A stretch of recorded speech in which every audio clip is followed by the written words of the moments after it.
Halo teman-teman semua, perkenalkan nama saya Clara Widiatmini dengan NIM 2301050103.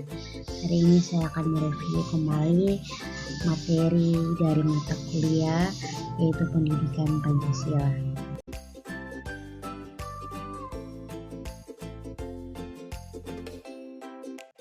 Dengan materi yang akan kita bahas pada hari ini yaitu Pancasila sebagai ideologi negara.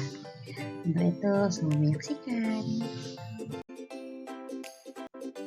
Nah, teman-teman semua, yang pertama yang perlu kita ketahui yaitu pengertian dari ideologi itu sendiri. Ideologi ini berasal dari bahasa Yunani, yaitu ide yang berarti gagasan, konsep, cita-cita, dan pengertian dasar. Serta adapun logos yang berarti ilmu. Nah, secara etimologis, ideologi dapat diartikan sebagai cita-cita atau pandangan suatu bangsa yang menjadi pedoman dalam kehidupan bermasyarakat dan bernegara.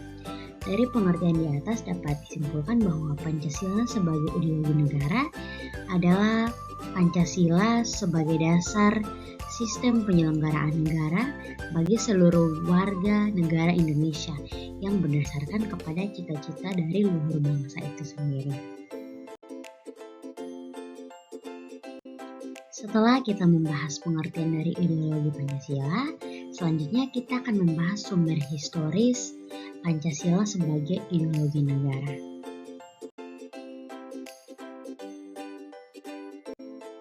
Sumber historis Pancasila sebagai ideologi negara yang pertama yaitu pada masa pemerintahan Soekarno. Nah, pada masa ini Pancasila digunakan sebagai pemersatuan bangsa, di mana pada periode tahun 1945 sampai 1960 di situ menggunakan sistem pemerintahan presidensial. Namun dalam praktek kenegaraan sistem tersebut tidak dapat diwujudkan. Nah, pada periode itu pencampuran ideologi Pancasila dengan ideologi liberalisme terjadi sehingga berpengaruh terhadap stabilitas pemerintahan. Nah, pada periode 1956 sampai 1965 dikenal sebagai periode demokrasi terpimpin karena hal yang melatar belakangnya itu yaitu menganut supremasi dari presiden.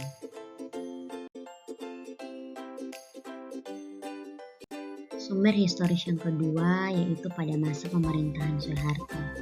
Pada masa ini pemerintahan ingin melaksanakan Pancasila dan juga UUD 1945 secara murni serta konsekuensi sebagai kritik kepada Orde Lama yang menyimpang dari Pancasila melalui program andalannya yaitu P4, di mana P4 ini adalah pedoman, penghayatan, dan pengamalan Pancasila.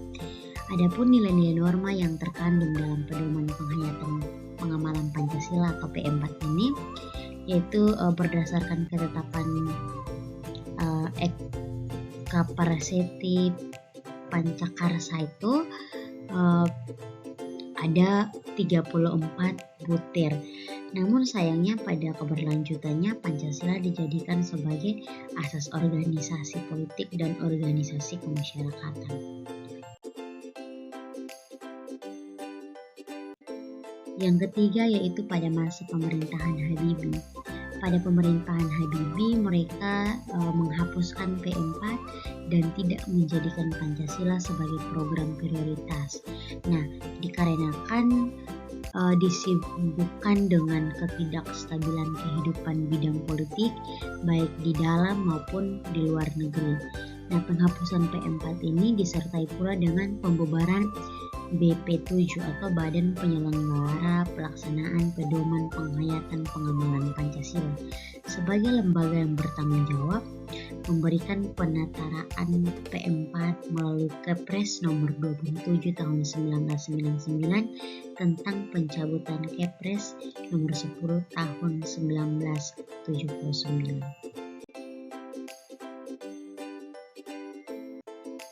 Yang keempat yaitu pada masa pemerintahan Abdurrahman Wahid. Nah, presiden ini ia memandang Pancasila dalam dua aspek, yaitu yang pertama Pancasila sebagai ideologi bangsa dan filsafah negara yang berstatus sebagai kerangka berpikir yang harus diikuti oleh undang-undang dan produk-produk hukum yang ada. Nah, pada masa pemerintahan Abdurrahman Wahid, aliran kepercayaan Konghucu itu diakui dan diberikan ruang untuk menjalankan peribadatannya. Nah, pada masa pemerintahan beliau juga diwarnai dengan adanya konflik gerakan separatis di Aceh, Maluku, maupun di Papua.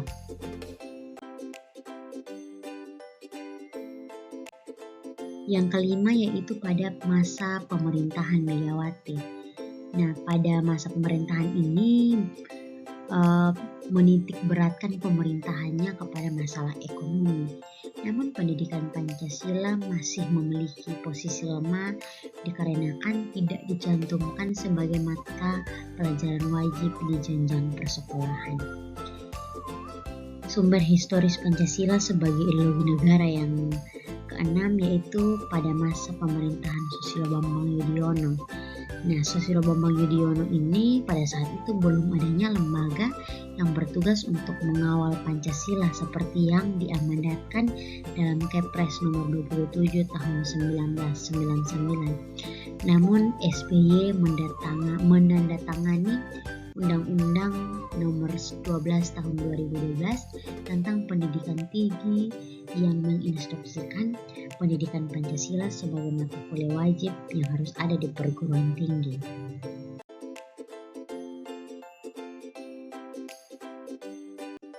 Materi yang berikut yaitu peran Pancasila sebagai ideologi negara.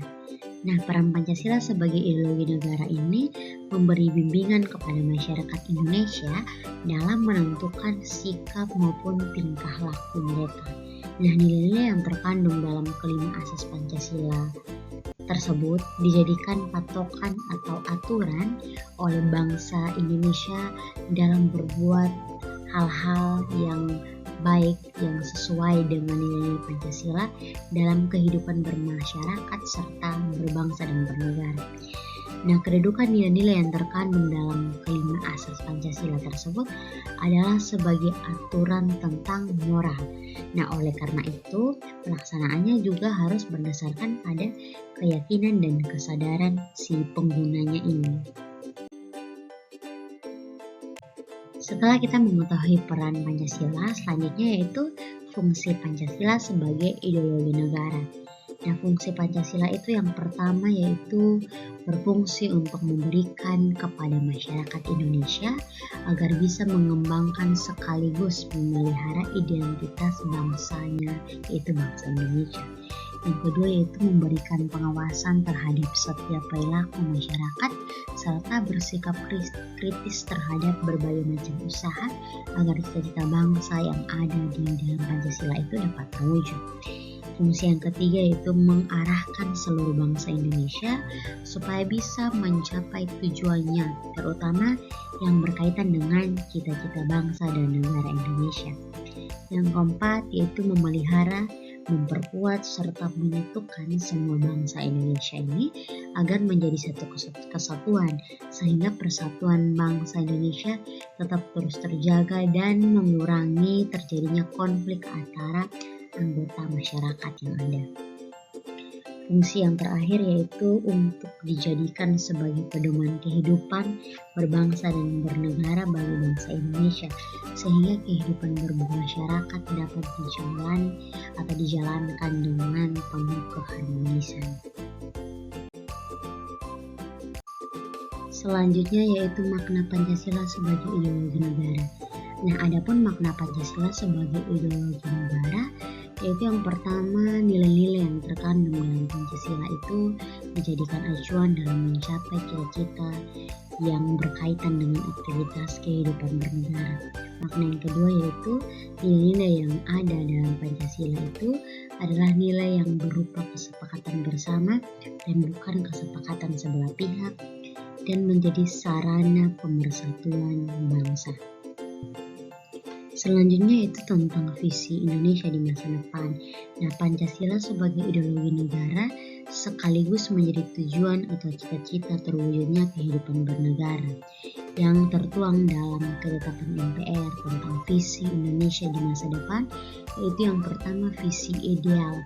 Nah, visi ini merupakan cita-cita luhur bangsa Indonesia seperti yang tercantum dalam UUD 1945. Yang kedua yaitu visi antara. Nah, visi antara ini merupakan visi bangsa Indonesia hingga tahun 2020 hingga sekarang juga. Yang ketiga yaitu visi 5 tahun, dan seperti yang telah tercantum dalam GBHN atau garis-garis besar haluan negara. Namun GBHN ini tidak lagi berlaku, sebagai gantinya menurut UU nomor 25 tahun 2004 yang dimana mengatur tentang sistem perencanaan pembangunan nasional. Materi yang terakhir yaitu batasan Pancasila sebagai ideologi terbuka. Nah, apa sih ideologi terbuka itu? Nah, ideologi terbuka itu merupakan ideologi yang nilai-nilai dan cita-citanya itu tidak dipaksakan dari luar, melainkan digali dan diambil dari keyakinan rohani, moral, dan budaya masyarakatnya sendiri. Nah, nilai-nilai tersebut telah berkembang dan dimiliki oleh masyarakat sejak dari zaman dahulu hingga sampai saat ini. Adapun batasan Pancasila sebagai ideologi terbuka yaitu sebagai batasannya yang pertama stabilitas nasional yang dinamis, kemudian larangan terhadap komunisme, marxisme, dan leninisme. Ada juga pencegahan berkembangnya paham liberal, kemudian larangan pandangan ekstrim, dan juga penciptaan norma baru melalui konsensus.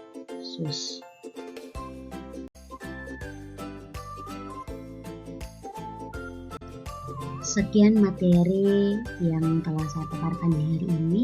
Semoga bermanfaat untuk teman-teman semua di kehidupan selanjutnya. Terima kasih.